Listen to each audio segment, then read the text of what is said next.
আচ্ছা, তো আমরা পড়ছিলাম হচ্ছে চ্যাপ্টার 5, তাই না? আমরা মনে হয় চ্যাপ্টার 5 এখনো শেষ করেছি না করি নাই?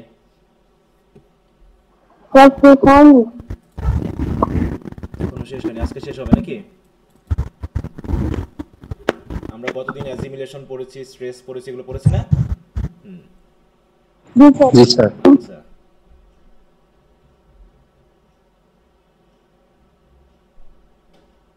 ইন্টোনেশন এইটা মনে হয় আমাদের বাকি ছিল, তাই না? ইন্টোনেশনটা এগুলো তো আমরা দেখেছিলাম, তো আশা করি সবাই পড়েছো। এখন আমাদের ইন্টোনেশনটা হলে হয়তো এই চ্যাপ্টারটা শেষ হবে।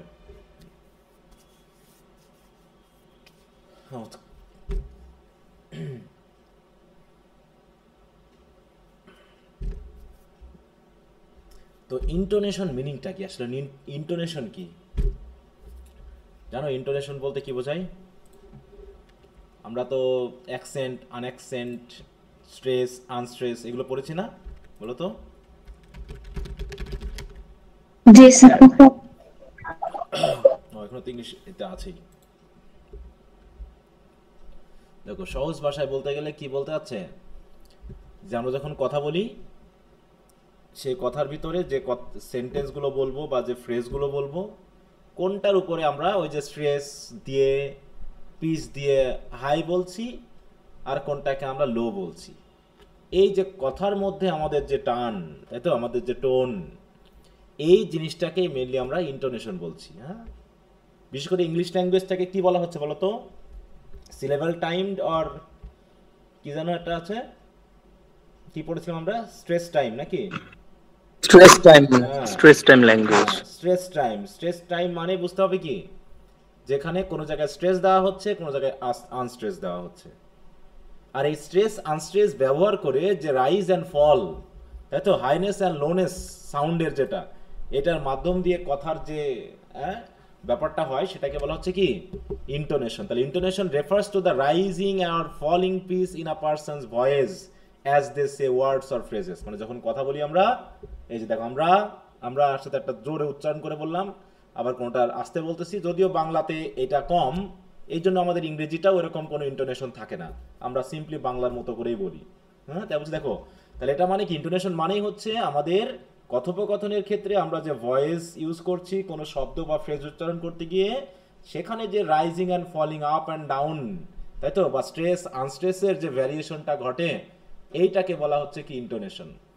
In many languages the changes in pitch reflects a change in meaning of what is being said. হ্যাঁ, এবং এই পিচটা কিন্তু খুবই জরুরি, কারণ কি, এই পিচের পরিবর্তনে আমরা মিনিংটাও অনেক সময় পরিবর্তন করে ফেলি, মিনিংটাও পরিবর্তন করে ফেলি। হ্যাঁ, বলছে সে কি, আই কুকড রাইস। বলো তো, এখানে আমি জোর দিয়েছি কোন জায়গায় বলো তো? I cooked rice. বলো, আমি হ্যাঁ, কুকের উপর, মানে আমি রান্না করেছিলাম তো। আরটা হচ্ছে কি, আই কুক রাইস। এবার কোথায় জোর দিলাম বলো? রাইস। রাইসের উপর, তার মানে আমি রাইসটাকে জোর দিয়ে যাচ্ছি। আরটা হচ্ছে কি, আই কুক রাইস। তাহলে কোথায় এবার? আমি, আমি রান্না করেছি। মানে এক একটার মিনিং কিন্তু এক এক ধরনের। ওইরকম যখন আমরা কথা বলি, তখন কোন জায়গাতে আমরা এমফেসাইজ দিতে চাই, তার উপর স্ট্রেসের ব্যাপারটা প্রধানত চলে আসে। সে কবিতার ব্যাপারটা আলাদা, কিন্তু জেনারেল কনভারসেশনে mainly we give emphasis or force or stress specially on those words which you want to mean, তাই তো, আমরা যেটাকে মিন করতে চাই, তাই তো, সেইটাকে আমরা মেনলি প্রোনাউন্স করি জোরে, হাইলি, এবং বাকি যেগুলো আমরা মিন করি না সেগুলোকে লো রেঞ্জে বলে থাকি। তাই এটা বলা হচ্ছে, তাই বলছি দেখো, intonation varies from language to language. The same way one would stress a word in his or native language is not always pronounced in the same way in English. তাহলে ইংলিশ এবং অন্য ল্যাঙ্গুয়েজ বা native ল্যাঙ্গুয়েজের মধ্যে অনেক পার্থক্য আছে, ঠিক আছে তো? In linguistics, intonation is the variation of spoken speech that is not used to distinguish words. এটা শুধু ওয়ার্ডকে ডিস্টিংগুইশ করার জন্যই না, instead it is used for a range of function such as, এখানে একটু খেয়াল করো যে আমরা ইন্টোনেশন কেন ইউজ করে থাকি, ফাংশনটা কি। অনেক সময় এটা কিন্তু শর্ট কোশ্চেনে বা ব্রিফ কোশ্চেনে আসে, why intonation is used in spoken language. কিসের জন্য? প্রথমত indicating the attitude and emotion of the speaker, তার ইমোশনটা কেমন, বা signalling the difference between statement and question, কোনটা কোশ্চেন কোনটা স্টেটমেন্ট সেটা বোঝানোর জন্য, and between different types of questions, অথবা ডাব্লিউএস কোশ্চেন না ইয়েস নো কোশ্চেন সেটা বোঝানোর জন্য, অথবা focusing attention on important elements of the spoken message, অথবা মেসেজের মধ্যে কোনটা ইম্পর্টেন্ট এলিমেন্ট সেটা বোঝানোর জন্য, and also helping to regulate conversational interaction, অথবা আমরা যে কথা বলতেছি সেই কথার ভিতরে আমরা রেগুলেট করতে চাই যে কোন কথাটার উপরে আমরা কথা চালাবো, কোনটার উপরে চালাবো না, কোনটার উপর গুরুত্ব দিব, কোনটার উপর দিব না, এরকম বিভিন্ন বিষয় বোঝানোর জন্য আমরা আমাদের স্পোকেন ল্যাঙ্গুয়েজে ইন্টোনেশন ব্যবহার করে থাকি। ঠিক আছে? হ্যাঁ, তাহলে এখানে একটু খেয়াল করো যে প্রথমত indicating the attitude and emotions of the speaker, তারপর হচ্ছে signalling the difference between statement and question, তাহলে কোনটা অ্যাসার্টিভ সেন্টেন্স কোনটা কোশ্চেন সেন্টেন্স, আবার শুধু কোশ্চেন না ডিফারেন্ট টাইপস অফ কোশ্চেন্স সেটার মধ্যে পার্থক্য নিয়ে আসার জন্য, focusing attention on important elements of the spoken message, কোন মেসেজটা গুরুত্বপূর্ণ কোনটা গুরুত্বপূর্ণ না এটা ফোকাস করার জন্য, and also helping to regulate conversational interaction. এই বিভিন্ন কারণে আমরা কি করি ইন্টোনেশন ইউজ করি। ইন্টোনেশন মানে যে শুধুমাত্র ওই হাই পিস আর লো পিস ইউজ করা তা না, কিন্তু what are the purposes to use the intonation, intonation use করার উদ্দেশ্য কি সেটা কিন্তু এখানে বলা আছে।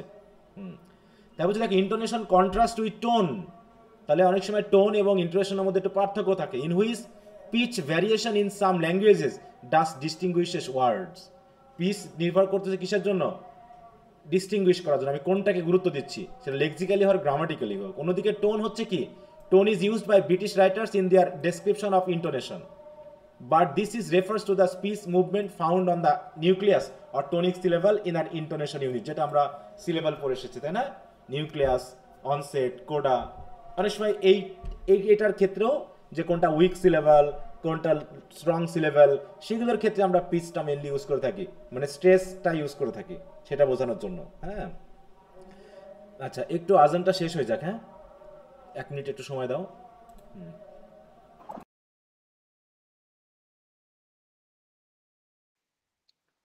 স্যার আমি শুনতে পাচ্ছি না। এবার শোনা যাচ্ছে? জি স্যার এখন শুনতে পাচ্ছি। এতক্ষণ একটু অফ রেখেছিলাম। আচ্ছা জি, তাহলে ঠিক আছে। ইন্টোনেশন কার সাথে রিলেটেড, পিচের সাথে রিলেটেড না, যে আমরা কোন জায়গায় ফোর্স দিব আর কোন জায়গায় দিব না। না আমরা তো আগে পড়েছি পিচ টোন এগুলো কি জিনিস, কোয়ালিটি কি জিনিস সেটা আমরা দেখছি। হ্যাঁ, তো এই পার্থক্যগুলো কিন্তু খেয়াল রাখতে হবে। হ্যাঁ, তাই বলছি ইন্টোনেশন আমরা কেন ইউজ করে থাকি সেটা কিন্তু কথা এখানে বলা হয়েছে, একই কথা এখানে বারবারই বলছে, আবার একই কথা বলছে এখানে। হ্যাঁ, যে ইন্টোনেশন, এই যে ক্রিস্টাল বলছেন কি, intonation is not a single system of controls or levels, মানে কন্ট্রোলস মানে কি একটু মানে কথার ভিতরে একটু বা মানে কি বলবো বাঁক নিয়ে আসা, মানে চেঞ্জ নিয়ে আসা, বলতে শুধু এটাই না, but the product of the interactions of features from different prosodic system like tone, pitch range, loudness, rhythmicality and tempo in particular. হ্যাঁ, টেম্পো মানে মানে গতি, টেম্পো বলতে কি বোঝায়, গতি বোঝায়। হ্যাঁ, যে কত দ্রুত বলতেছো অথবা কত আস্তে বলছো। হ্যাঁ, যে আমরা কথা বলতে বলতে অনেক সময় কোনো গুরুত্বপূর্ণ কথা বলতে গিয়ে একটু স্লো হয়ে যায়, যে এটা একটু গুরুত্বপূর্ণ তাই আমি একটু ফোকাস দিয়ে বললাম। তার ইন্টোনেশনটা শুধুমাত্র হাইনেস বা লোনেস না, বা শুধু পিচ রেঞ্জের ভিতরে হাই রেঞ্জ সেটা না, এটা অনেক কিছু। টেম্পো মানে কি দ্রুত বলা বা স্লোলি বলা এটা বোঝাতে পারে। রিদমিক্যালিটি মানে কি ওর ভিতরে যে রাইজ অ্যান্ড ফলের মাধ্যমে যে রিদম বা রাইম সৃষ্টি করা হয় সেটা হতে পারে। অনেক কিছু কিন্তু ইন্টোনেশনের সাথে রিলেটেড। হ্যাঁ, তাহলে ফাংশনস অফ ইন্টোনেশন আমরা তো অলরেডি বুঝলাম যে ফাংশনটা কি, ওখানে শর্টকাট দেওয়া আছে। এখন আমরা একটু আলাদা করে দেখি, এইটা কি পরীক্ষা এসেছিল তোমাদের তাই না, এসে গেছে এবার 23-এ, তবে এটা শর্ট কোশ্চেনের জন্য একটু ভালো করে দেখবা।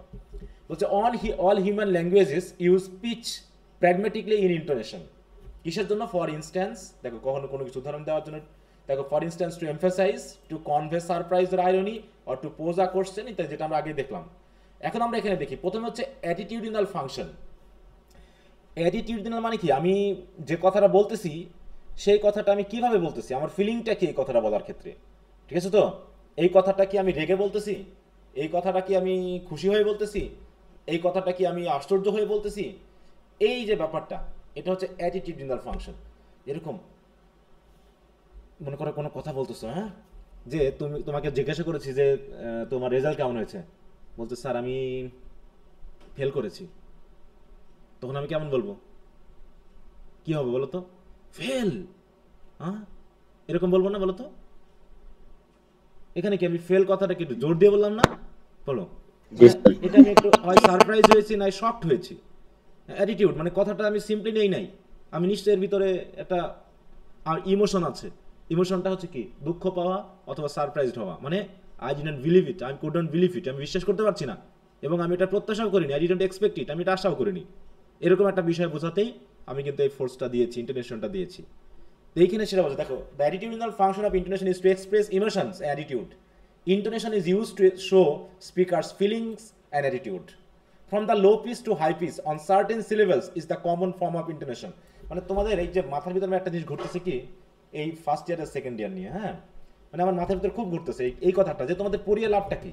আমি যে পড়াচ্ছি তোমাদেরকে সত্যি মনে হচ্ছে যে আমি যে তোমাদের পড়াচ্ছি আদৌ কি লাভ হচ্ছে নাকি তোমরা শুধু মানে স্যার কি বলে না বলে এই জন্য মানে মানে মোবাইল খুলে সামনে বসে আছো।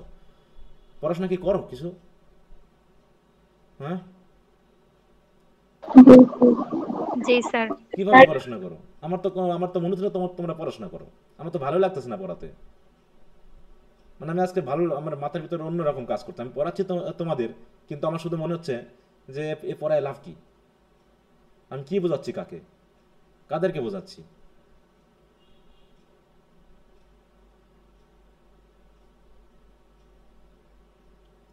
মানে তোমরা দায়বদ্ধতায় হয়তো ক্লাসগুলো করতেছো, রেকর্ড ক্লাসগুলো ঘুরে মনে কখনো করো না, হ্যাঁ কোনো কিছু না করো না, এমনকি যে উত্তরগুলো আমি আগে আগে দিয়ে দিই সেগুলো পড়তেছো না। আমার বিশ্বাস হচ্ছে না তোমাদেরকে আর, ঠিক আছে? আমার মাথার মানে খুবই ব্যথা করতেছে আজকে। এই যে ফার্স্ট ইয়ারের সামনে পরীক্ষা, ওরে বাবা বাবা 7-8 মাস পড়াশোনা করে এখনো ছেলেমেয়েদের প্রশ্নের শেষ নাই, অথচ সব কিছু দেওয়া আছে, প্রশ্নের শেষ নাই, তারা আমার তো কোনদিন ক্লাসই করেনি, ঠিক আছে? তো সেকেন্ড ইয়ারে এই যে তোমার প্রিপারেশন ব্যাচে এসে ছেলে মেয়ে এখনো প্রশ্ন করতে স্যার কয় পেজ লিখবো, অথচ তারা আমার কাছ থেকে ফার্স্ট ইয়ারও পড়েছে, আবার এই যে 9 মাস ধরে সেকেন্ড ইয়ারও পড়েছে। তা তোমরা যদি এখনো প্রশ্ন করো আমাকে যে স্যার কয় পেজ লিখতে হয়, আমি কি বলি কয় পেজ নিয়ে বলো তো? কয় পেজ লিখতে বলেছি এ পর্যন্ত আমি তোমাদেরকে? বড় প্রশ্ন কয় পেজ লিখতে বলি বলো তো? কোনো পেজ পেজের সংখ্যা তো বলেন নাই, মানে স্ট্যান্ডার্ড যেমনটা লাগে আর কি। আমি তো উত্তর লিখেই দিয়েছি, আমি কি উত্তর লিখে দেই নাই? তাহলে তোমার হাতের লেখা অনুসারে ওটা 20 পেজ হয় না 15 পেজ হয়, সেটা তুমি জানো, আমি বলতে যাবো কেন যে কত পেজ লিখতে হবে? স্যার ওটা তো প্রয়োজন অনুযায়ী 3 পেজও লাগতে পারে, আবার 5 পেজও লাগতে পারে। তা সেটা তো হচ্ছে না, তো ঘুরে ফিরে তো একই কথা বারবার আসতেছে। আমি তো শুনতে শুনতে পুরো মানে পুরো পাগল হয়ে গেলাম যে 8-9 মাস পরেও বলতে স্যার কয় পেজ লিখতে হবে, আর আমি যা দিচ্ছি তা তো কিছু লিখতেছে না, ওই ঘুরে ফিরে গাইডই যাচ্ছে সবাই। তা গাইড থেকে পড়লে তো হয়, আমি আর কোনো প্রশ্ন উত্তর দিতে যাচ্ছি মানে আমি আর চাচ্ছি না দিতে, আমার আর কষ্ট করতে। আমি তোমাদেরকে টেক্সট পড়াচ্ছি ভালো কথা, না স্যার, আমরা আপনার প্রশ্নই পড়ি। না স্যার, না স্যার, কি বলো? ওই পরীক্ষা আমরা আপনার প্রশ্নই পড়ি স্যার। পরীক্ষা নিতে গেলে বোঝা যায় যে কতখানি পড়ো তোমরা আমার উত্তর। স্যার আমি তো স্টাডি গাইড কিনে একদিনও পড়লাম না, আপনারটাই পড়ে। স্যার আমি তো গাইডই কিনি নাই। আমিও গাইড কিনে নিয়েছি। ওই ক্লাস যখন করো তখন এই কথা বলো যে পরীক্ষা নিয়ে, তখন বুঝতে পারি যে আমার উত্তর কয়জন লিখতেছে। না স্যার, এইবার ইন কোর্সেও আপনার উত্তর লিখছি, আমার তো 12 পেজ হইছে ব্রড প্রশ্ন।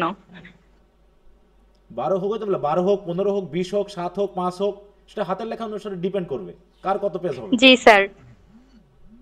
একজন আছে 5-7টা লাইনও নেই, তার তো 20 পেজও হতে পারে। আবার কেউ চাপা চাপা করে লেখে, যার 7 পেজ হতে পারে, 5 পেজ হতে পারে। অতএব পেজ কত হবে সেটা আমি কেমন করে বলবো যে কত পেজে তুমি কত নাম্বার পাবা? এখন যদি বলি তোমরা সবাই 15 পেজ লিখবা, তাহলে তো এইবার ধুমসে তোমরা তো 20 পেজও লিখে ফেলতে পারো একই উত্তর ফাঁকা ফাঁকা দিয়ে।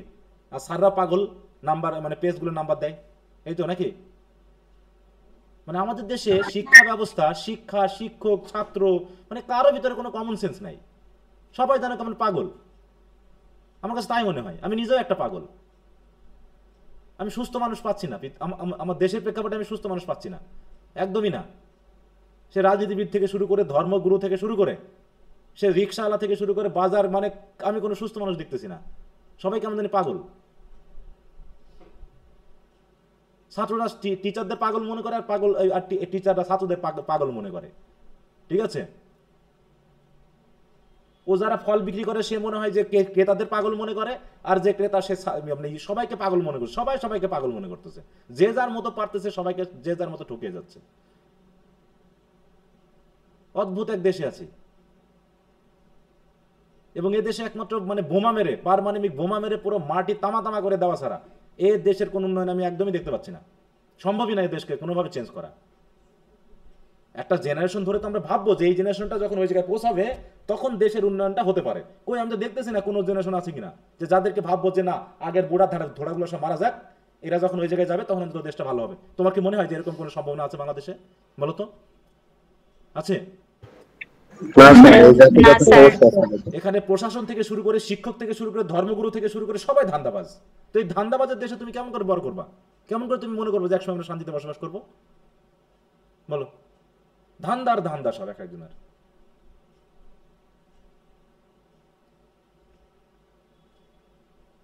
নিজেকেও বড় ধরনের ধান্দাবাজ মনে হচ্ছে ইদানিং। এই যে তোমাদেরকে আমি পড়াচ্ছি এটা আমার খুব ধান্দাবাজির বললাম মনে হয় মাঝে মাঝে।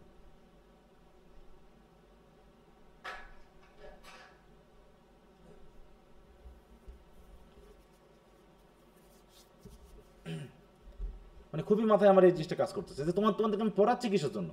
কি দরকার এই পড়াশোনাটা করানোর?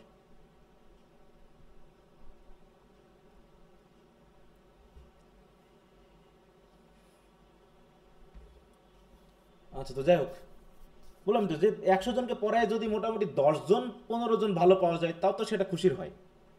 আরে একদমই মানে কিছুই পাচ্ছি না। খাতা দেখতেছি সবাই, খাতা কেউ কেউ পরীক্ষা দিচ্ছেই না, কিছু বলারও প্রয়োজন মনে করতেছে না যে পরীক্ষাটা আমি দিব না, সেটা বলারও প্রয়োজন মনে করছে না। ঠিক আছে, তো এ কি জাতি আমরা? হ্যাঁ, এ জাত তো মানে মানে কি বলবো, মানুষের জাতের মধ্যে পড়ে না। কোন রকম কোন মানে আচরণ থেকে শুরু করে কোনো কিছুর মধ্যে কোনো সেন্স পাচ্ছি না আমি।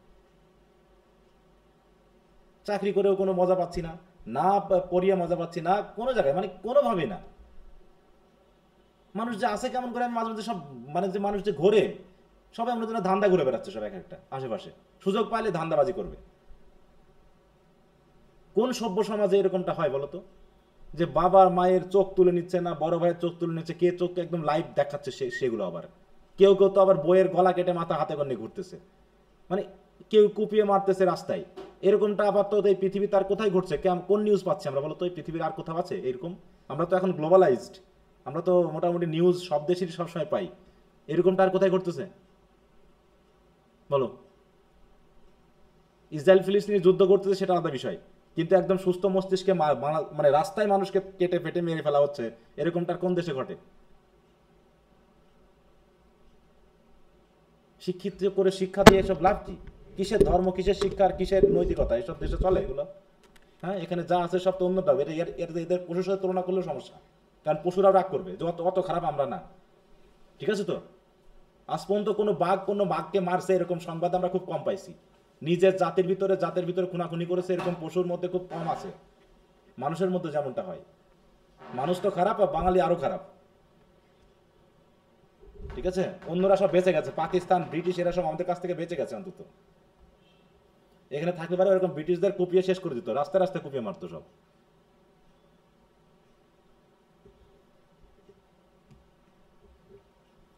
অদ্ভুত একটা জাতি। হ্যাঁ, পড়াশোনা করতে এসব ধান্দাবাজি ফাঁকিবাজি। আরে নিজের পড়াশোনা তো তুমি কি আমার পড়াশোনা আমাকে করে দিচ্ছ নাকি? হ্যাঁ, মানে আমি বলতেছি তুমি পরীক্ষাটা দাওনি, সে মনে হচ্ছে সরি বলতেছে, মানে আমার জন্য সরি বলতেছে, স্যার আপনার পড়াটা আমি করে দিতে পারিনি এই জন্য আমি সরি। বলো সরিটা কার জন্য হবে? বলো, তুমি পরীক্ষাটা দাওনি, তুমি ক্লাস করোনি, তুমি আমাকে সরি বলতেছো, এই সরিটা কার কাছে বলা উচিত? আমার কাছে? তুমি ক্লাস করো? হ্যাঁ, সবাই মধ্যে যেন আমাকে সরি বলে আমাকে ইয়ে করছে, স্যার আমি খুব দুঃখিত যে আপনাকে আমি কষ্ট দিলাম পরীক্ষাটা না দিয়ে। আরে তুমি পরীক্ষা জানো তো আমার তো ভালোই হয়েছে, তোমার খাতা দেখতে হয়নি আমাকে, আমার সময় বেঁচে গেছে। নিজের খাতে সরি বলো, যে তুমি দিন দিন নিজেকে কত মানে ইয়া করতেছো, ঠকাচ্ছ। তোমাদের দেখে মনে হয় আমার জন্য সরি বলতেছো, স্যার আমি খুবই সরি।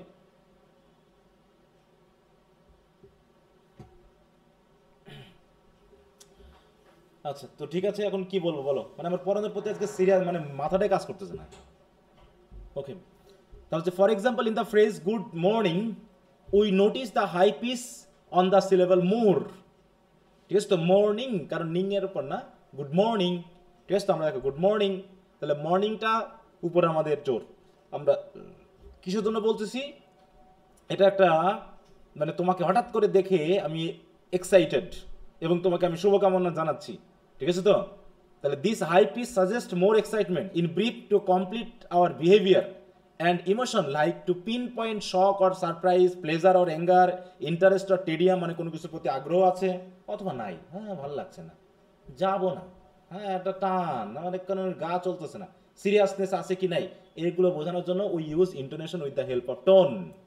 টোন এবং ইন্টোনেশন দুটার সাথে একবার ইউজ করে আমরা কি করছি, আমি আমার ফিলিংগুলো জানাচ্ছি, অ্যাটিটিউডটা জানাচ্ছি, এই বিষয়টা। তাহলে এটা হলো the first function of intonation is to show, ঠিক আছে তো, অ্যাটিটিউড অর ফিলিং।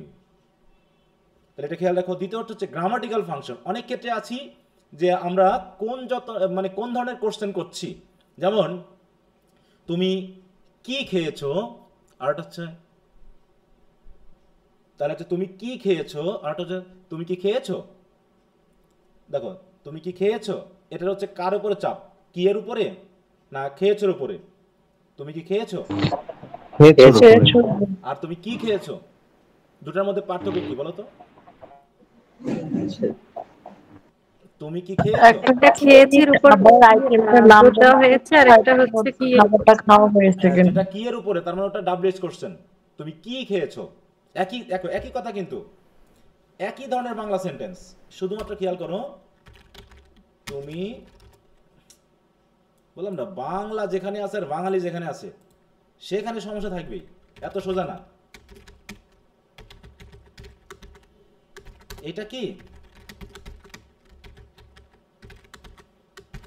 বলতো, দুটা প্রশ্ন একই রকম, শুধুমাত্র কয় রস্যইকার আর কয় দীর্ঘইকার, কোন প্রশ্নটা কোন প্যাটার্নে যাবে আমাকে বলো দেখি একজন। স্যার উপরেরটা ইয়েস নো, পরেরটা হচ্ছে ডাব্লিউএস। হ্যাঁ, তাহলে আমি এটা কেমন করে বলবো? এটা আমি কেন, তুমি কি খেয়েছো এরকম, নাকি তুমি কি খেয়েছো, কোনটা? তুমি কি খেয়েছো? তুমি কি খেয়েছো, তাহলে খেয়েছোর উপর আমার স্ট্রেস, আর এখানে তুমি কি খেয়েছো, তাহলে এখানে হচ্ছে কি এর উপর স্ট্রেস, তার মানে এটা হচ্ছে ইয়েস নো কোশ্চেন, এটা হচ্ছে ডাব্লিউএস কোশ্চেন। তো এইরকম আর কি বিষয়টা, যে আমার এইরকম মানে ইয়ার উপরে, ইন্টোনেশনের উপরে ডিপেন্ড করে আমাকে কি করতে হচ্ছে, আমার মিনিংটাকে বোঝাতে হচ্ছে। তাই সেটাই বলছে, তাই বলছে এখানে কি গ্রামাটিক্যাল ফাংশন বলছে, the grammatical function of intonation is to identify grammatical structure. The grammatical function of intonation refers to the syntactic part played by word or phrase in the context of a specific clause or sentence. It is claimed that in English a falling piece movement is associated with statement, but a rising piece turns a statement into yes no question, এই যে বলছে, হ্যাঁ, as in অনেক সময় দেখা যাচ্ছে আমরা আবার কি ইউজ করছি না, মানে ব্যাপারটা সেন্টেন্সটা স্টেটমেন্টই মনে করে এরকম, আমি মনে করে বলে এরকম করে যে সে বাড়ি যাচ্ছে, এইটাকে আমি দুইভাবে বলতে পারি, সে বাড়ি যাচ্ছে, সে বাড়ি যাচ্ছে, এটা প্রশ্ন, আর সে বাড়ি যাচ্ছে, সে বাড়ি যাচ্ছে, এটা সিম্পল, কোনো ইন্টোনেশনের রাইজিং নাই, সে বাড়ি যাচ্ছে, এটা কি একটা স্টেটমেন্ট, এটার ভিতর কি কোনো প্রশ্ন আছে বলো, সে বাড়ি যাচ্ছে, চয়েস হয়ে গেছে না, এটা মিস হয়ে গেছে। আর বললাম কি, সে বাড়ি যাচ্ছে, মানে কি এখানে কি প্রশ্ন আছে বলো তো? জি স্যার, জি স্যার। দেখো একই রকমের সেন্টেন্স, কিন্তু আমার টোনটা আমাকে বলে দিচ্ছে এটা কি স্টেটমেন্ট নাকি কোশ্চেন। বললাম ইংলিশ এরকম আর কি, তুমি কিসে পড়ো, তুমি বললা আমি ইংলিশে পড়ি, তুমি বললা ইংলিশ, মানে প্রশ্ন, এরকম একটা বিষয় আমি জানতে চাচ্ছি, তাই এরকম আর কি। হ্যাঁ, যেমন he is going home, he is going home, ঠিক বাড়ি যাচ্ছে, এরকম। আর যদি বলি he is going home, just আমরা একটা কি বলছি, সিম্পল একটা স্টেটমেন্ট করছি। তাই বলছি দেখো, falling pitch or simple statement হচ্ছে এটা, আর যখন রাইজিং পিস হবে, যে জায়গাতে আমি স্টাফ দিব, সে ওই যে ডাব্লিউএস কোশ্চেন বা ইয়েস নো কোশ্চেন বোঝানোর জন্য কোন জায়গায়, সেটা তখন ওই যেটার উপর আমি ফোর্স দিব সেটা আমি কোশ্চেন বলেই মনে করব। বলছে Thomson discuss the rule that yes no question ends with a falling tone whereas WH question end with a rising tone does. হ্যাঁ, বলছে the sentence can be change from a statement into a question just by changing the tone. The falling tone can form a statement while the rising tone can, দেখো, turn the statement sentence into a yes no question. মানে বিভিন্ন সময়ে বিভিন্ন ব্যাপারটা আসে, কখনো statement থেকে মানে কোশ্চেন, তাহলে স্টেটমেন্ট থেকে কোশ্চেন হলে রাইজিং, আর যখন ইয়েস নো কোশ্চেন এবং ডাব্লিউএস কোশ্চেন থাকবে তখন ডাব্লিউএস কোশ্চেনটা হবে রাইজিং। একটা কথা বললো কিন্তু, দেখো একটা বিষয় খেয়াল করো, এই জায়গায় তুমি কি খেয়েছো, তাহলে ইয়েস তাহলে দুটাই যদি কোশ্চেন হয় তাহলে বুঝে নিব রাইজিং কোশ্চেনটা হবে কি, বুঝতে পারছো? তুমি কি খেয়েছো, দেখো তুমি কি খেয়েছো, তখন আমাকে কি কি করতে হচ্ছে যে আমি মানে এখানে বাংলায় বলতেছি তো ইংলিশে হলো এই কথাটা আসবে, আবার যেহেতু বাংলা আর ইংরেজির ওয়ার্ড প্যাটার্নগুলো একটু ভিন্ন ভিন্ন, এই জন্য দেখা যাচ্ছে যে ডাব্লিউ যখন দুটাই কোশ্চেন তখন শেষের দিকে যদি রাইজিং টোন হয়, তাই তো রাইজিং টোন হয় তাহলে হবে ইয়েস নো ডাব্লিউএস কোশ্চেন, আর ফলিং টোন হলে হবে ইয়েস নো কোশ্চেন, যখন দুটাই কোশ্চেন। আর যখন একটা স্টেটমেন্ট একটা কোশ্চেন তখন the falling tone can form a statement while the rising tone can turn the statement into yes no question। তাহলে yes no question কখনো কি রাইজিং টোন, কখনো ফলিং টোন। কার সাপেক্ষে বলো তো, এটা কার সাপেক্ষে হচ্ছে? yes no কোশ্চেনটা রাইজিং টোনে হবে না ফলিং টোনে হবে সেটা কার সাপেক্ষে নির্ভর করছে? যে তুমি যে স্টেটমেন্টটা ইউজ করতেছো সেটা কি আসলে কোশ্চেন নাকি স্টেটমেন্ট? ঠিক আছে তো, যে সিম্পলি একটা সেন্টেন্স নাকি এটা একটা কোশ্চেন? যদি কোশ্চেন হয় তাহলে কোশ্চেনটাকে যদি আমি ফলিং টোনে বলি তাহলে কোশ্চেনটা হবে ইয়েস নো কোশ্চেন, আর যদি রাইজিং টোনে বলি তাহলে সেটা হবে ডাব্লিউএস কোশ্চেন। কি কথা বুঝতে পারছো পরিবর্তনটা? স্যার জি স্যার। আর যদি সিম্পলি একটা সেন্টেন্স হয়, অ্যাসার্টিভ সেন্টেন্স হয়, তাহলে সেই অ্যাসার্টিভ সেন্টেন্সটা যদি আমার রাইজিং টোনে হয় তাহলে হবে ইয়েস নো কোশ্চেন, আর ফলিং টোনে হলে হবে জাস্ট একটা স্টেটমেন্ট ভাবে বলবো। এইটা এখানে বোঝানো হয়েছে, খেয়াল করো কিন্তু কথাটা। তাই বলছে this use of intonation is more typical of American English than of British. এটা আবার নির্ভর করছে বিভিন্ন সময়ের উপর। It is claim that some language like, দেখো চিকশ, তাই তো, তারপর দেখো হচ্ছে কালা, দেখো নামটা কি, Kalaallisut, have the opposite pattern from English, এই rising for statement and falling with question বিভিন্ন সময়। তবে আমাদের ইংলিশটা আমরা খেয়াল রাখবো, অত আমাদের দরকার নেই কম্প্যারিজন। এই জায়গায় একটু খেয়াল করো, দেখো এই জায়গায় হচ্ছে কি দুটাই স্টেটমেন্ট, এটা কি দুটাই কিন্তু জাস্ট অ্যাসার্টিভ সেন্টেন্স, কিন্তু যখন আমি ফলিং টোনে বলছি তখন সেটা জাস্ট স্টেটমেন্ট, যখন রাইজিং টোনে বলছি তখন সেটা কোশ্চেন। আবার এখানে দুটাই কিন্তু কোশ্চেন, খেয়াল করো, he is not there, he is not there, ঠিক আছে তো। এখানে দেখো যখন আমি ইয়েস কোশ্চেনে বলতেছি, দেখো এখানে অবশ্য স্টেটমেন্ট আছে, আমি দুটা ইয়া করছি, দেখো তাহলে হচ্ছে এখানে কি কি দাঁড়াচ্ছে, রাইজিং টোন এই যে কোশ্চেনে, এখানে কি ফলিং টোন।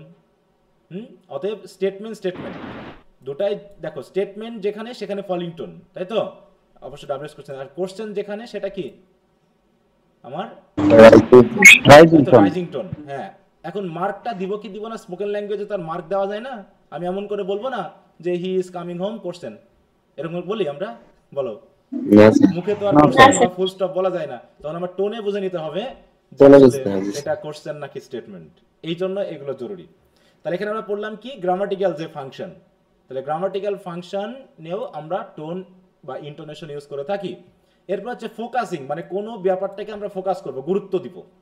বলছে the focusing function of intonation is to show what information in the utterance is new or what is already known, অথবা মন করা স্পেশালাইজ করা, স্পেশালভাবে ফোকাস করা, ঠিক আছে তো। It is also called the accentual or informational function of intonation. It is use to bring some message into focus, মানে কোনো একটা মেসেজকে আমি বিশেষ করে বললাম। For example in English, I saw a man in the garden, I saw a man in the garden, মানে আমি কি বলতে চাচ্ছি, আমি গার্ডেনকে গুরুত্ব দিতে চাচ্ছি নাকি সকে না ম্যানকে, বলো তো। হ্যাঁ, যে আমি কি বলতে চাচ্ছি, হুম ডিড ইউ সি, অতএব তোমার উত্তর হবে কি আই স আ ম্যান।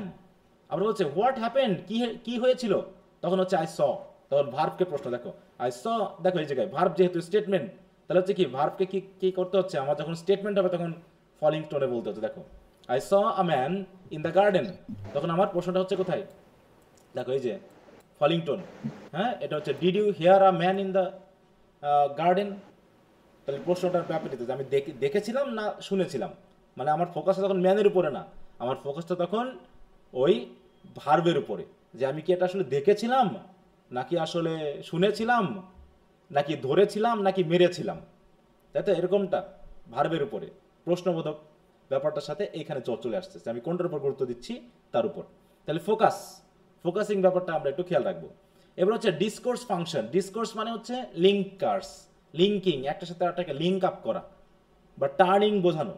হ্যাঁ, টার্নিং, যে আমরা প্রসঙ্গ চেঞ্জ করব, নাকি এই প্রসঙ্গ নিয়ে কথা বলবো, নাকি প্রসঙ্গটা খুবই মানে কি বলবো আমাদের গুরুত্বপূর্ণ নাকি অগুরুত্বপূর্ণ, এরকম একটা বিষয়কে আমরা বোঝানোর জন্য ব্যবহার করতে পারি। বলছে the discourse function of intonation is the function that analyses sentences appearance in a bigger context. It shows how clauses and sentences go together in spoken discourse, মানে এটা লিঙ্কিং আপ।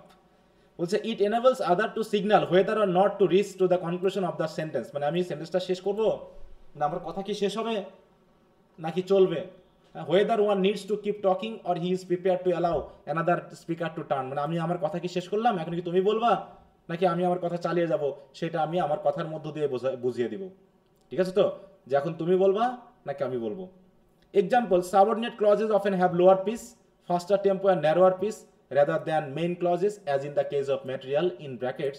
বলছে the red carpet as it is known is fourth from the sun, দেখো এটা adjective clause তাই না, as it is known, তাহলে the red planet is fourth from the sun, তাহলে হচ্ছে red planet is fourth from the sun, এটা হচ্ছে আমাদের মেইন ক্লজ। তার ভিতরে যে সাবঅর্ডিনেট ক্লজটা আছে দেখো as it is known, এটা হচ্ছে কি আমাদের লোয়ার পিস, কারণ এটা আমাদের মূল কথাটা না, এবং বলছে কি টেম্পো ন্যারোয়ার পিস এখানে ইউজ করা হবে। তাই বলছে দেখো subordinate clauses often have lower pitch, faster tempo and narrower pitch, কারণ এটা আমার খুব একটা জরুরি ইনফরমেশন না। এরকম কিছু বোঝাতে আমরা দেখা যাচ্ছে ডিসকোর্স ফাংশন হিসাবে আমরা কি ইউজ করছি, তোমার ইন্টোনেশন ইউজ করছি। এরপর হচ্ছে সাইকোলজিক্যাল ফাংশন।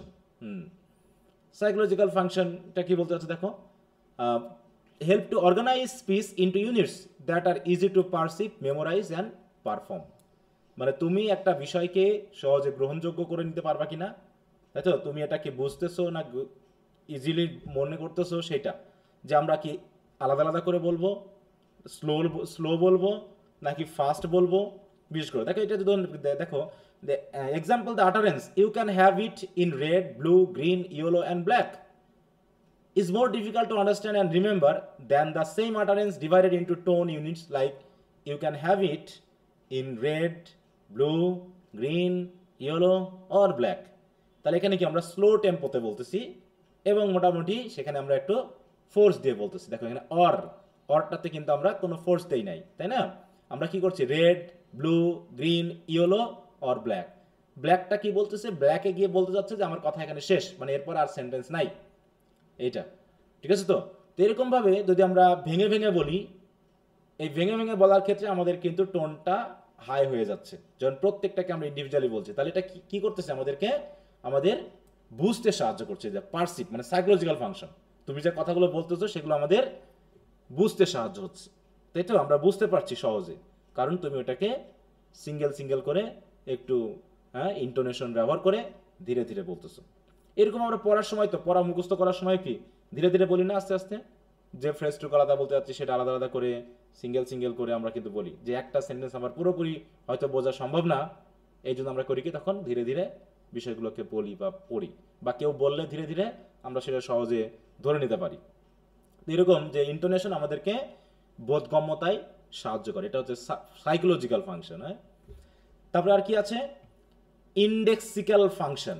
ইন্ডেক্স, ইন্ডেক্স বলতে কি বোঝানো হচ্ছে বলো, ইন্ডেক্স মানে কি বলো, ইন্ডেক্স মানে হচ্ছে তুমি কোন সমাজের সেটা তোমার স্পিচ তোমাকে বলে দিবে, বা তুমি কোন গ্রুপের, বা তুমি হচ্ছে কোন পেশার, ঠিক আছে তো, এই কথাটা বোঝা যায়। ইন্ডেক্স মানে বুঝো তো, ইন্ডেক্স বলতে কি কি বুঝি আমরা বলো তো, ইন্ডেক্স মানে এক ধরনের পরিচিতি হিসাবে কাজ করে। হ্যাঁ, গোত্র বোঝায় নাকি?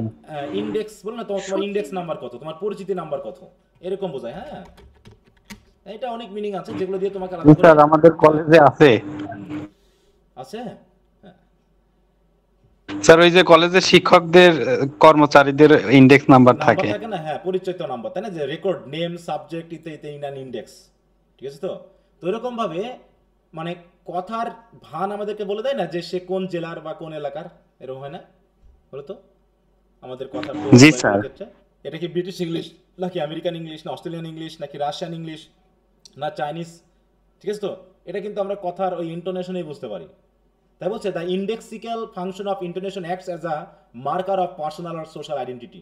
অথবা তুমি খুব শিক্ষিত না অশিক্ষিত, তুমি কোন সমাজের, ঠিক আছে তো, তুমি হিন্দু মুসলিম না খ্রিস্টান, কথার মধ্যেও কিন্তু বোঝা যায় না বলো তো, এরকম কথার টোনের ভিতরে কিন্তু পরিচিতি আছে একটা, ঠিক আছে? তো যদিও মানে অনেক ক্ষেত্রে বোঝা যায় না, কিন্তু একদম যদি ফাংশনাল ব্যাপারের সাথে রিলেটেড থাকে তাহলে বোঝা যায়।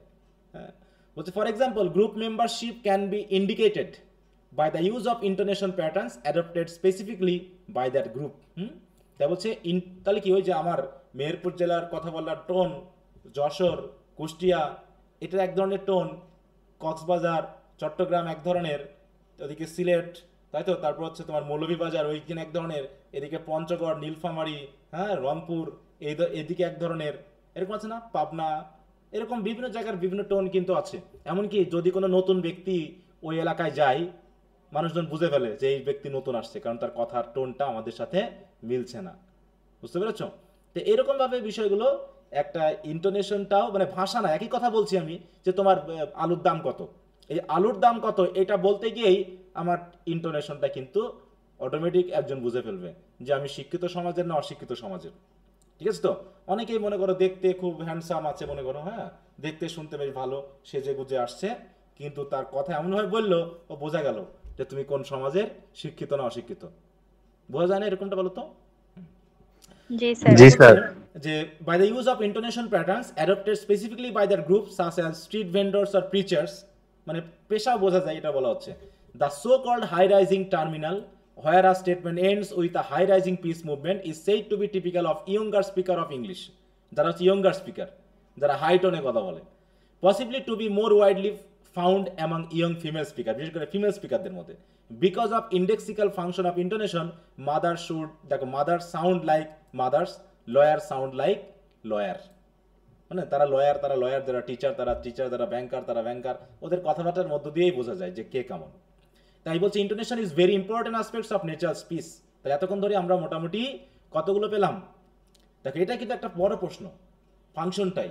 তাহলে অ্যাটিটিউডিনাল, গ্রামাটিক্যাল, তারপর হচ্ছে ফোকাসিং, ডিসকোর্স, সাইকোলজিক্যাল এবং হচ্ছে ইন্ডেক্সিক্যাল, এই যে কয়েকটা ব্যাপার, এগুলো হচ্ছে কি তার ফাংশন। তাহলে একটু ফাংশনগুলো ভালো করে খেয়াল করবা, আবারও ভালো করে পড়বা। এরপর হচ্ছে ট্রান্সক্রিপশন, ফনেমিক অ্যান্ড ফনেটিক্স। এটা তো আমরা অলরেডি শিখে আসছি যে ট্রান্সক্রিপশন কিভাবে করতে হয়। এখান থেকে যদি 4-5টা কোশ্চেন আসেই, মানে শর্ট কোশ্চেন আসেই, 4-5টা ওয়ার্ড দিয়ে দেয়, সেগুলোকে ফনেটিক ট্রান্সক্রিপশনে লিখতে হয়। ফনেটিক ট্রান্সক্রিপশন মানে কি? ওই আইপিএস সিম্বল দিয়ে লেখা, তাই না? আইপিএস সিম্বল দিয়ে লেখা। জি স্যার। বলছে transcription is very important to understand the sound of a language. Anybody studying pronunciation, এখন যে প্রোনাউন্সিয়েশন নিয়ে স্টাডি করে, তাহলে একজন ব্রিটিশ ম্যানকে নিয়ে এসে বা একজন ইংলিশ ম্যানকে নিয়ে এসে কি প্রতিদিন আমাকে তার সাউন্ড শুনতে হবে? বলো তো, যে প্রত্যেকটা ওয়ার্ডে আলাদা আলাদা করে প্রোনাউন্সিয়েশন আমাকে শুনতে হবে ওনার কাছ থেকে? এটা কি সম্ভব? বলো। না স্যার। তাহলে আমাকে যদি ডিকশনারি থেকে শিখতে হয়, তাহলে ডিকশনারি থেকে শিখতে হলে কি করতে হবে? তাহলে আমাকে নিশ্চয়ই ওই সিম্বলগুলো দরকার, যেগুলো ওই সাউন্ড। আবার যদি আমি ওই ডিকশনারি ঠিকই আমি দেখলাম, ফনেমিক যে সিম্বলগুলো দেখলাম, কিন্তু সিম্বলগুলো কিভাবে প্রোনাউন্স করতে হয় সেটাও যদি আমি না পারি, তাহলে তো আমার উচ্চারণ ঠিক হবে না। যে এমনভাবে সিম্বলগুলো আছে, তাহলে সিম্বলগুলো আমাকে চিনতে হবে, এবং সাথে সাথে ওই ওয়ার্ডটাকে আমরা যে প্রোনাউন্স করব সেটা আমাকে আগে থেকে জানতে হবে। আর যদি না জানি তাহলে আমাকে ডিকশনারি হেল্প নিতে হবে, নিয়ে আমাকে উচ্চারণ করতে হবে। ঠিক আছে? তাহলে হচ্ছে for transcription the IPA is followed. Transcriptions are of two types, একটা হচ্ছে ফনেমিক ট্রান্সক্রিপশন আর হচ্ছে phonetic transcription. Phonetic transcription may aim to transcribe the phonology of a language, or it may be used to go further and specify the precise phonetic realization. In all systems of transcription, we may therefore distinguish between broad transcription and narrow transcription. এখন এটা বলতে কি বোঝানো হচ্ছে? দেখো, broad transcription indicates only the most noticeable phonetic features of an utterance. মানে শুধু যেটা হচ্ছে কি ব্রডে হচ্ছে সবচেয়ে নোটিসেবল যেগুলো ফনেটিক ফিচার, সেগুলো নিয়ে আমরা গুরুত্ব দিচ্ছি। অন্যদিকে narrow transcription encodes more information about the phonetic variation of the specific allophones in the utterance. এখন অ্যালোফোন কি জিনিস আমরা তো জেনেছি। The difference between broad and narrow in continuum, বলছে এটা নিয়ে খুব একটা গুরুত্বপূর্ণ বিষয়ের মধ্যে পড়ে না। বলছে one particular form of broad transcription is a phonemic transcription. ওই একই কথা বারবার আসছে, আমরা যদি একটু আগে আসি তাহলে বলতে পারবো। দেখো, for example, one particular pronunciation of the English word little, দেখো, may be transcribed using the IPA as little. দেখো, লিটল একসাথে, এটা কি একটাই সিলেবল, তাই না? এটা হচ্ছে আমাদের the broad or phonemic transcription is placed between slash. তাহলে এটাকে বলা হচ্ছে কি ব্রড ট্রান্সক্রিপশন বা ফনেমিক ট্রান্সক্রিপশন, যেটাকে আমরা কি দিয়ে করছি? দেখো, স্ল্যাশ একটু বাঁকা না? বলো তো, একটু বাঁকা।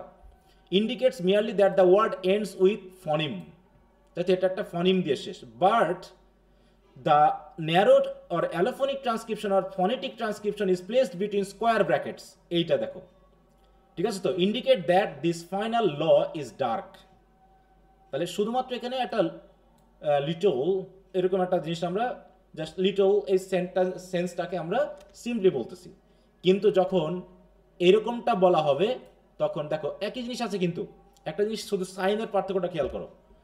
এইখানে দেখো তো এটা আছে, অ সাউন্ডটা কি এখানে আছে? প্রথমত দেখো অ সাউন্ডটা কি এই এখানে যেমন আমরা ব্রড ট্রান্সক্রিপশনে পেলাম যেটা, তাহলে ন্যারো ট্রান্সক্রিপশনে সেই জায়গায় অ সাউন্ডটা আছে লিটলের, বলো না স্যার, এখানে তখন হচ্ছে কি লিটল, দেখো অল হচ্ছে না লিটল, ওটা হচ্ছে লিটল আর হচ্ছে লিটল, ঠিক আছে? তো মানে এখানে ও সাউন্ডটা নাই। এখানে আমাদের মেন ফোকাসটা হচ্ছে লটা একটু বোল্ড হবে, ডার্ক হবে, বেজে হবে, ঠিক আছে? তো এইটা। আর তখন আমরা করছি কি, যেহেতু এটাকে আমরা ন্যারো করে ফেলেছি, এখান থেকে একটা সিলেবল পুরো বাদ দিয়ে ফেলেছি। এখানে কয়টা সিলেবল ছিল বলো তো টোটাল? এই জায়গায় বলো কয়টা সিলেবল ছিল, বলো সবাই, এখানে কয়টা সিলেবল আছে এই লিটলে? স্যার একটাই তো, এটা মনোসিলেবল মনে হচ্ছে। কেন? দুইটা তাহলে দুইটা ভাওয়াল সাউন্ড আছে না, তুমি কি কোডা নিউক্লিয়াস সব ভুলে গেছো? বলো। দুইটা স্যার, এখানে দুইটা সিলেবল ভাওয়াল সাউন্ড আছে না? একটা হচ্ছে ই আর একটা হচ্ছে অ, তাহলে এবং তার ভিতরে যদি টি অল, এটা তাহলে এখানে কি কি আছে? এই সিলেবলটা কি নিউক্লিয়াস আছে, অনসেট আছে, কোডাও আছে, আছে কিনা বলো তো? এই জায়গায় টি অল আছে তো নাকি? আবার লি এখানে কি আছে? অনসেট আছে আর নিউক্লিয়াস আছে। তার মানে দুটা, যদি কখনো দুটা সিলেবল পাশাপাশি না বসে, তার মাঝখানে একটা যদি সিলেবল বলতেছি ভাওয়েল, যে পাশাপাশি না বসে যদি তার মাঝে একটা কনসোনেন্ট চলে আসে, তাহলে সেখানে কয়টা সিলেবল হবে বলো? এখানে কয়টা হবে? দুটো হয়ে যাচ্ছে না? জি স্যার দুইটা। হ্যাঁ। আর এখানে কয়টা আছে? এখানে কয়টা আছে সিলেবল? এই স্যার বারবার শুধু সিলেবল বলতেছি। ভাওয়েল কয়টা আছে এখানে? একটা। তাহলে কয়টা হবে সিলেবল হবে? এটা একটা হবে। তার মানে ওটা ছিল একটু ব্রড, এটা একটু ন্যারো হয়ে গেছে, ঠিক আছে? তো মানে আমি এটাকে আরো ছোট করে ফেলেছি, এরকম ব্যাপারটা নির্দেশ করছে। এবং ল সাউন্ডটাকে আমরা একটু দীর্ঘ সময় বলবো, অটা বাদ গেছে। দেখো লিটল, লিটল আর হচ্ছে লিটল, লিটল মানে দুইটা আলাদা হচ্ছে সিলেবল, একটা হচ্ছে লিটল, মানে আমার লটাকে আর টটাকে আমি ওর মাঝখানে আর কিছু নিয়ে আসছি না। এইরকম ব্যাপারটা আমাদের হচ্ছে কি, যখন ন্যারো করে ফেলা হবে তখন এরকম স্কোয়ার ব্র্যাকেট দেওয়া হবে, আর যখন ওটাকে আমরা ব্রডলি ট্রান্সক্রাইব করব তখন আমাদের এখানে স্ল্যাশ দেওয়া হচ্ছে। খেয়াল করে একটু বলছে, most students are familiar with phonemic transcription, অধিকাংশই আমরা এইটাকে নিয়েই থাকি। হ্যাঁ, এই যে ফনিমিক বা ব্রড ট্রান্সক্রিপশনটা আমরা বেশি দেখি। They appear in most dictionaries and represents a very useful study tool as they provide a lot of information about the pronunciation of the word. As students reach a more advanced level, here it is necessary to look into more closely at the pronunciation of each sound. প্রত্যেকটা সাউন্ডকে আমাকে প্রনাউন্সিয়েশনগুলো দেখতে হবে, তা নাহলে আমার perfect pronunciation হবে না। In order to pronounce the word pot correctly, we must aspirate the p, এই যে pot, আমার প আসছে না কিন্তু ফ সাউন্ড আসছে, কারণ আমরা জেনেছিলাম ছ, ফ, ব এগুলো যদি শুরুতে থাকে তাহলে কেমন হয়? অ্যাসপিরেটেড হয়, তাই না? Aspiration is a big audible expression of air. Aspiration মানে কি? যেটাকে আমি মানে বাতাসটাকে খুব ফোর্সফুলি বলতেছি এবং সাউন্ডটা মোটামুটি অডিবল হচ্ছে। হ্যাঁ, that appears in voiceless plosive consonants in English. This is shown in the phonemic transcription with by এরকম পি। দেখো এই স্মুথ একটা জিনিসটাকে। হ্যাঁ, তারপর হচ্ছে we also notice that the low vowel sound, এটা হচ্ছে low vowel sound, is reduced in length due to following sound. হ্যাঁ, we can represent this in a phonemic transcription with one dot instead of, দেখো এরকম। তো আমাকে আবার এটা phonetic transcription নিয়ে আসতে হচ্ছে। For this reason, phonemic transcription is more helpful for learners, while phonetic transcription is used for advanced study. তার মানে আমরা এগুলো যেটা পাচ্ছি সেটা হচ্ছে কি, দেখো phonemic transcription, আর এটা পাচ্ছি কি ফনিক। দেখো ফনিক, এই যে ফনেমিক, এখানে সব ফনেমিকই দেওয়া আছে, সবই তো ফনেমিক। যেহেতু স্টুডেন্ট লেভেলের জন্য ধরছে, আছে কি নিচে দেওয়া নাই, এখানে সব ফনেমিক ট্রান্সক্রিপশন, এবং পরীক্ষাতেও ফনেমিক ট্রান্সক্রিপশনই আসে, ফনেটিক ট্রান্সক্রিপশনটা আসে না। ঠিক আছে, এখন তোমাদের কাজ হলো এই যে ওয়ার্ডগুলো কিভাবে দেওয়া আছে সেগুলো প্রতিনিয়ত লিখে লিখে প্র্যাকটিস করা, যাতে তোমরা আসলে পারে এগুলো লিখতে পারো। ঠিক আছে, আইপিএস সিম্বলগুলো কি একটু মুখস্থ হয়েছে সবার? আইপিএস সিম্বলগুলো 44 সাউন্ডসের জি স্যার হয়েছে। মুখস্থ হয়েছে? আচ্ছা, জি স্যার। 44 আমি কিন্তু লিখতে বলেছিলাম তোমাদের, একে একে বলেছিলাম লিখতে, বলছিলাম কি না? যে 44 আলাদা আলাদা করে তোমাকে লিখে লিখে দেখতে হবে যে তুমি বুঝতেছো কিনা। তাহলে 24 হচ্ছে কি কনসোনেন্ট না ভাওয়েল সাউন্ডস? বলো তো। বোথ। Vowel sound. হ্যাঁ 24 হচ্ছে ভাওয়েল সাউন্ড, তাই তো?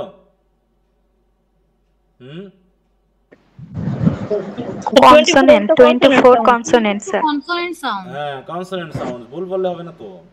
24 হচ্ছে কনসোনেন্ট সাউন্ডস আর 20 হচ্ছে ভাওয়েল সাউন্ড। এই 20 ভাওয়েল সাউন্ডকে আমরা দুই ভাগে পাচ্ছি প্রথমত, না?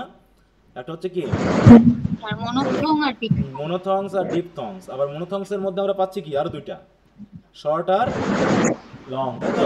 লং সাউন্ড আর লং ভাওয়েল সাউন্ড। তো সেই হিসাবে তুমি শর্ট ইউজ করবা না লং ইউজ করবা সেখানে কিন্তু খেয়াল করতে হবে। হ্যাঁ এগুলো কি খুব জরুরি। তারপর হচ্ছে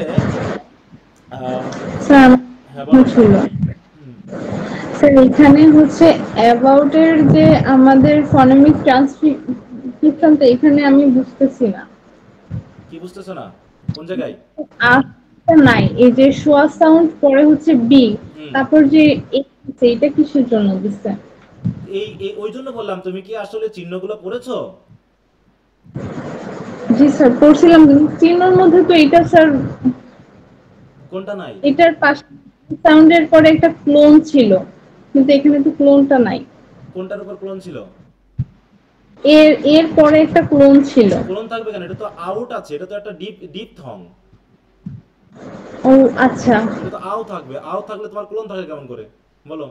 এটা তুমি উচ্চারণই করছো আউট, আউট আসছে আউ আউ, এটা কি ডিপ থং হচ্ছে না অটোমেটিক? এটা কি একটা ভাওয়েল সাউন্ড থাকবে বলো? আউ না না দুইটা থাকবে। দুটো থাকবে, তাহলে দুটো যদি হয় তাহলে তোমার এখানে কেমন করে কোলন আসে? যেখানে একটা সাউন্ড থাকবে সেখানে দীর্ঘ করার জন্য কোলন থাকবে, আর যেখানে ডিপথং দুটো থাকবে মানে দুটো ভাওয়েল সাউন্ড থাকবে সেখানে কোলন আসবে কেমন করে? সেখানে তো আছেই দুইটা, ডিপথং ট্রিপথং পেয়েছিলাম না? ডিপথং এ দুইটা, ট্রিপথং এ তিনটা, তাহলে সেরকম ভাবে তোমাকে করতে হবে তো। এই জন্য তো বললাম যে এগুলো তোমাকে পড়তে হবে। এগুলো এখানে বইয়ে যেগুলো আছে সবগুলো আগামীকাল ভালো ভালো করে বুঝবা। যেমন আমরা যদি বলি কোল্ড, আমরা বলবো না যে কোল্ড, আমরা বলবো কোল্ড, KOLD বলবো। ইউকে হয়তো ভুলেই যাবো, আমরা যাবো কিনা বলো? তাহলে আমরা শুধু কোল্ড বলি। আবার কলেজ বলি আমরা, কিন্তু এটা কলেজ উচ্চারণ হবে নাকি কলেজ হবে বলো তো? কলেজ। কলেজ, এই যে দেখো LIG, তাহলে কিন্তু আগে তোমাকে পড়তে হবে তো। তারপর হচ্ছে কি আমরা বলি কভার, আসলে কি কভার হবে নাকি কাভার হবে? ক হবে না কা হবে? হ্যাঁ এটা আমরা কাভার বলি, কাভার। এই যে এখানে শোয়া সাউন্ড হবে, রটা কখনো থাকতে পারে না থাকতে পারে এরকম, তাই তো? তো এরকম অনেক কিছু আছে যে তোমাকে, আমরা বলি ডে, আমরা তো ডি আর ই দিতাম, কিন্তু এটা হবে ডেই। হ্যাঁ ডেই, তাহলে তোমাকে বুঝতে হবে, তুমি উচ্চারণ করলে তো হবে না, এটার জন্য তোমাকে সঠিক উচ্চারণটা জানতে হবে যে কিভাবে এগুলো ব্যবহার করা হয়। ঠিক আছে তো? তারপর হচ্ছে কি আমরা যদি ডোর, তাহলে DO লিখে ফেলতে পারি, এটা হচ্ছে কি ডোর, তাই তো? ডো, এটা দীর্ঘ আসবে। তাই এইগুলো প্রতিনিয়ত একটু প্র্যাকটিস করতে হবে এবং মুখে মুখে বলতে হবে, বুঝতে পারছো? বলতে হবে কিন্তু। হ্যাঁ আমরা বলি কি এটা, দেখো এটা বলি কি, এখানে কি ভুল হলো নাকি? দেখো আমরা যদি ফেয়ার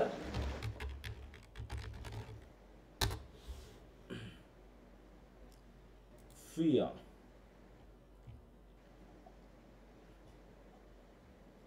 দেখো এই জায়গায় একটু খেয়াল করো, দুইটা উচ্চারণের, ঠিক আছে তো? একটা হচ্ছে ইউএস, দেখো তোমার ব্রিটিশ উচ্চারণ কি ফিয়া, আর ইউএস উচ্চারণ কি বলো তো? ফির। হ্যাঁ আমরা কি এটা ফির বলবো তো নাকি বুঝবো আমরা বলো তো? যদি ব্রিটিশ উচ্চারণ কেউ এসে বলে হ্যাঁ আই ফির, মানে কি বলে? তুমি কি ক্ষীর খাও নাকি? হ্যাঁ ওকে জি স্যার। এটা হচ্ছে ফির, এটা হচ্ছে কি ফিয়ার। হ্যাঁ ফিয়ার। তো বললাম তো প্রোনাউন্সিয়েশনে অনেক ঝামেলা আছে, অনেক ঝামেলা। হ্যাঁ এই জন্য স্যার ক্লিয়ারটা একটু যদি বলতেন, বুঝলাম না, বলো। ক্লিয়ার যেটা আছে। ক্লিয়ার, হ্যাঁ কি হচ্ছে ক্লিয়ারে, কোন জায়গায় ক্লিয়ার, এই যে বলছে ক্লিয়ার অথবা ক্লিয়ার, তাহলে দুটো সাউন্ডই আছে এর, তোমাকে খেয়াল করতে হবে। ওই জন্য বলা যে ফনেমিক সাউন্ডগুলো একটু খেয়াল করতে হবে, তোমাকে ডিকশনারি ঘাটতে হবে এরকম করে। ওখান থেকে বলাই হলো যে আমাকে সাউন্ডগুলোর প্রতি খেয়াল করতে হবে। ক্লিয়ার অর ক্লিয়ার, কোনটা বলো? এই দেখো দুটাই আছে, হ্যাঁ ক্লিয়ার। এই যে ক্লিয়ারও আছে আবার ক্লিয়ারও আছে। ক্লিয়ার, ক্লিয়ার কোনটা হলো বলো তো? ক্লিয়ার হলো কি, একটু ওটাকে ছোট করে নিয়ে আসা হয়েছে, একটা ভাওয়াল সাউন্ড বাদ দিয়ে ফেলেছে, বুঝতে পেরেছো? এখানে করা হলো কি মনোথং, হ্যাঁ ক্লিয়ার, আর এটা হলো কি ক্লিয়া। এই ইয়াটা কি কোন কোন কোন ভাওয়াল সাউন্ড? ইয়া, স্যার ডিপথং। ডিপথং, ইয়া, তাই তো?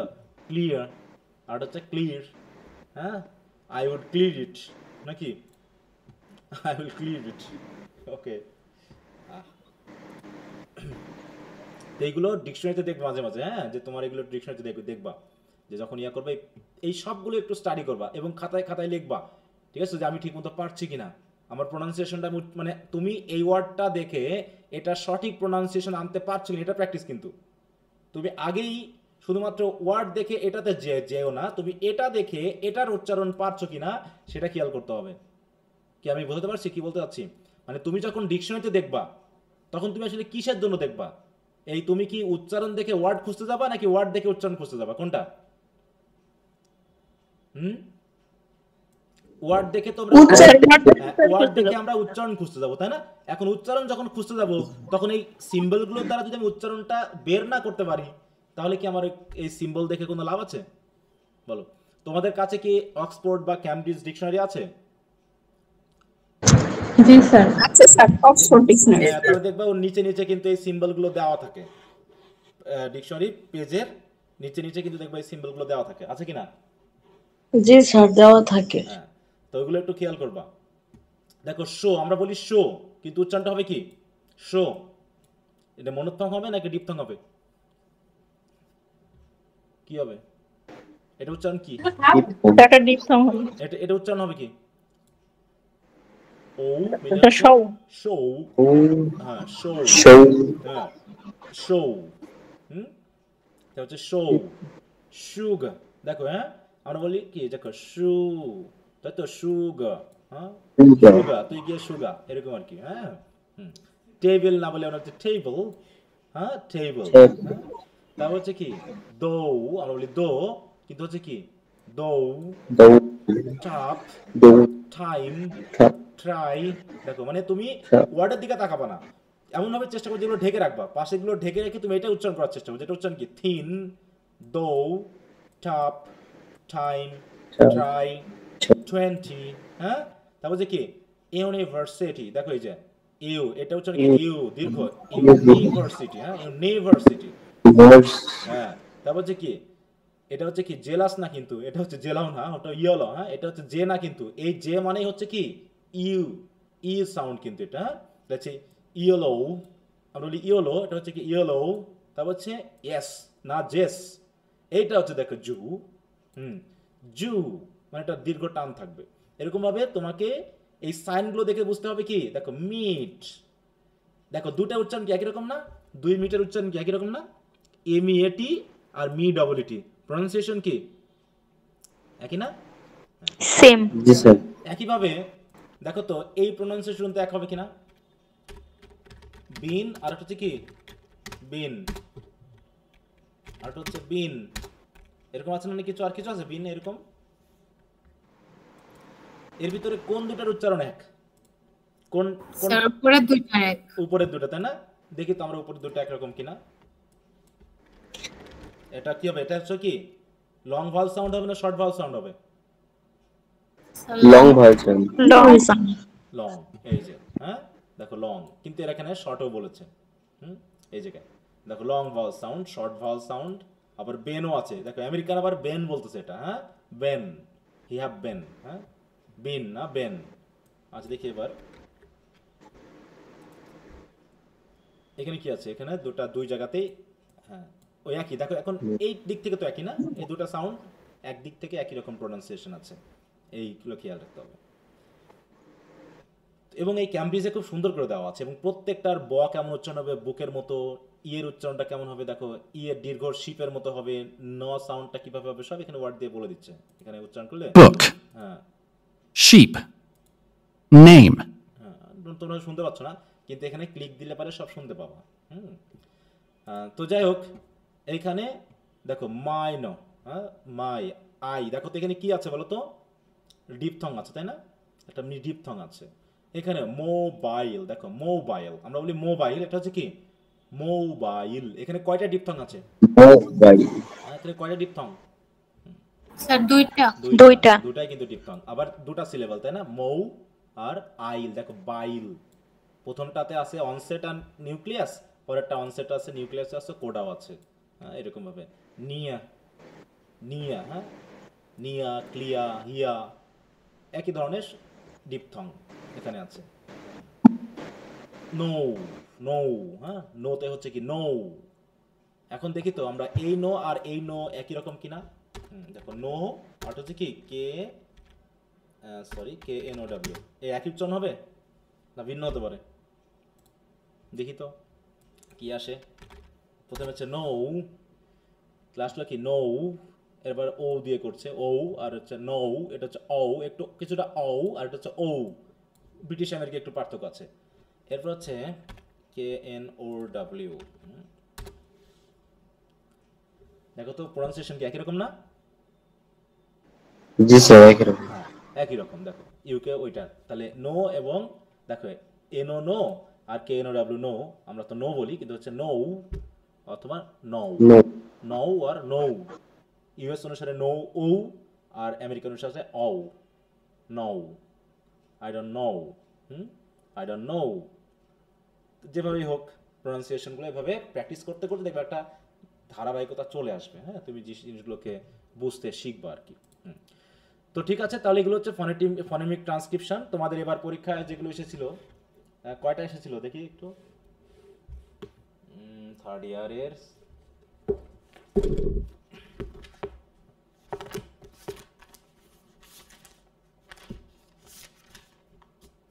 কলেজ এসেছিল, দেখছো এখানে কলেজ এডুকেশন। আবার এই যে প্রনাউন্সিয়েশনের যে ইয়াগুলো তোমার,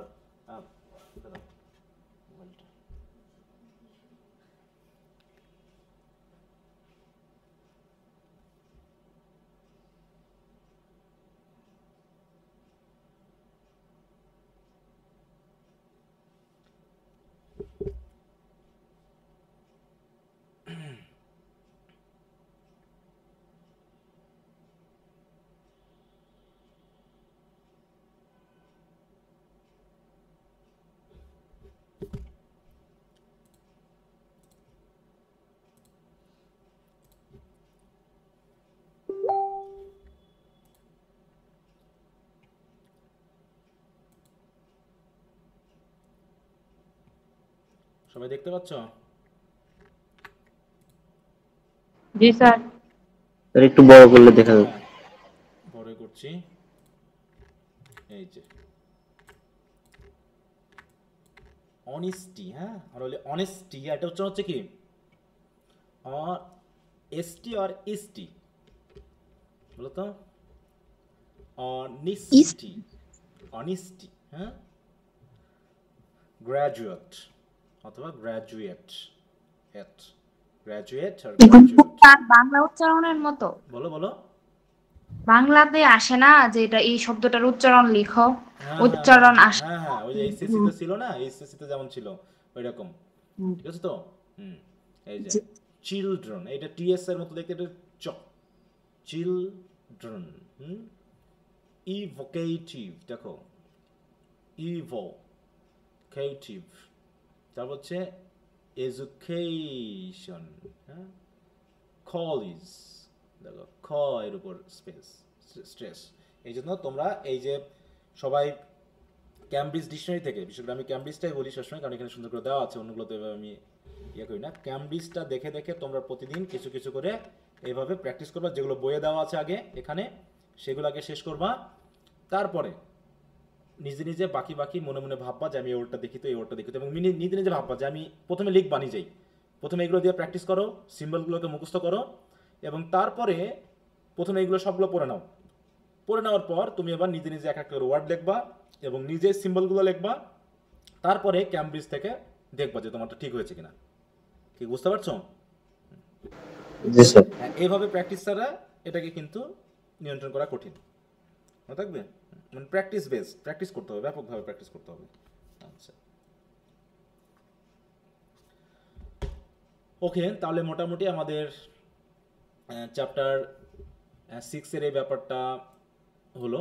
এখন মূল কথা হলো এই যে বইটা থেকে পড়াচ্ছি, আগে এইটাকে ভালো করে পড়বা, তারপরে আরও ডিটেলে জানা থাকলে তোমরা মনিরুজ্জামান যে বইটা আছে, তাই তো, ওখান থেকেও পড়বা। মনে থাকবে তো?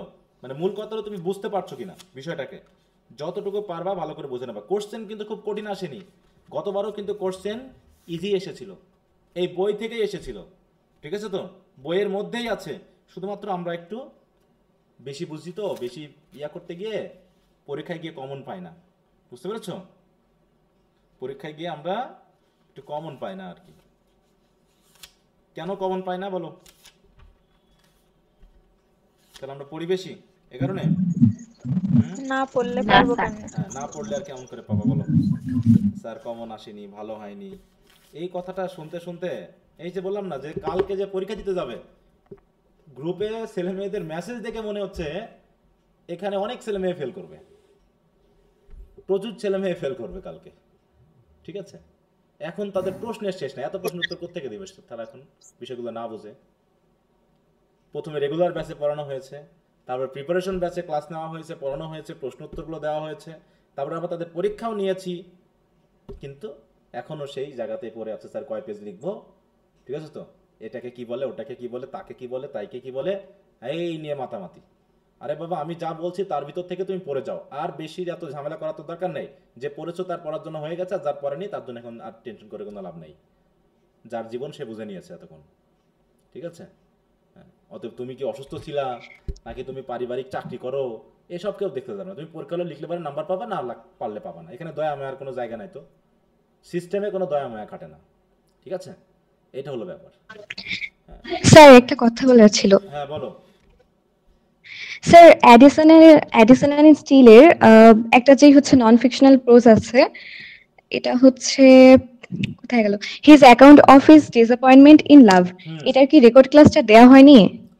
ওটা নিয়ে তো ঝামেলা ছিল, রেকর্ড ক্লাস তো আমরা পরে দিয়েছিলাম, ওটা রেকর্ডই করা হয়নি, পরে একটা রেকর্ড দেই নাই আমি, পুরনো রেকর্ড। না স্যার, আমি তো হচ্ছে রেকর্ড পাচ্ছি না, একটু যদি দিয়ে দিতেন। এটা তো দেওয়ার কথা, এটা তো রেকর্ড করা হয়েছিল না, পরে মানে আমি পুরনো ক্লাস দিয়েছিলাম, তাই নয় কি? এমনটাই তো ঘটেছিল। জি স্যার, আমি চেক গ্রুপ করলাম কিন্তু পাচ্ছি না, মানে ক্লাসরুমে তো পাচ্ছি না।